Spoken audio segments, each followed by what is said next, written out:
Hello, my name is Jeffrey Masseri.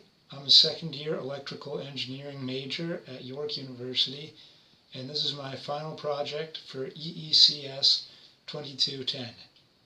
This course was an introductory electronics course, which primarily focused on diodes and transistors. For my project, I've created a 20-volt DC power supply that goes from a 120-volt standard wall outlet. I chose to create this project because power electronics I am most interested in. So let's take a look at the circuit in action. Here is the plug that will be plugged into the wall outlet. We'll do this at the end for demonstration purposes, but the electricity starts from the wall. It goes through this transformer, which is rated at 12.6 volts RMS. And the main job of the transformer is to step down the voltage by a factor of about 10. It will still be AC voltage, but it will be greatly reduced. Then, the next component in the circuit is the rectifier bridge. This transforms the wave into a rectified sine wave, which is the first process in creating a DC output.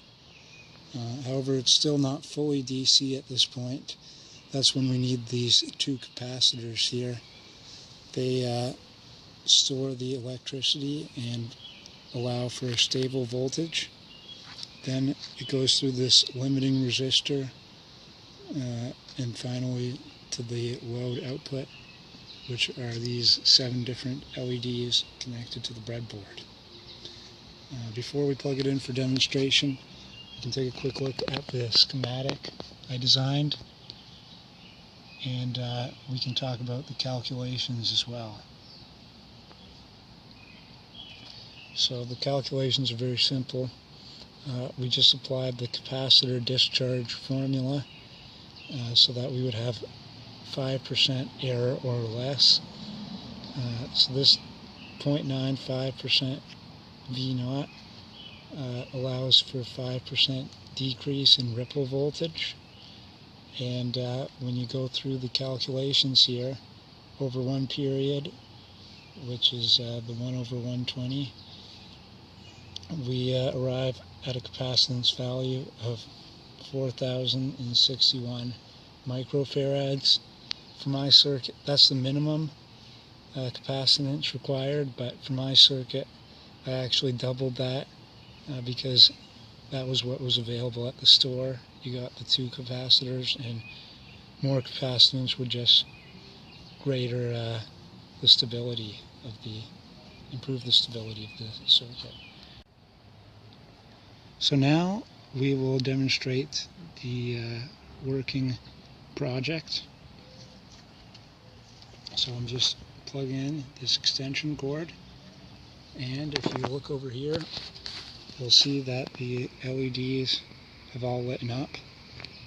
And just for the record, to show that it is in fact about 20 volts, I'll take the multimeter here and we'll measure the output voltage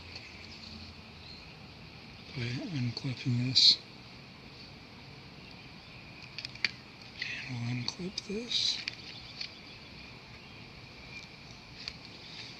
As you can see, we have a DC output of 20.3, 20.4 volts DC power.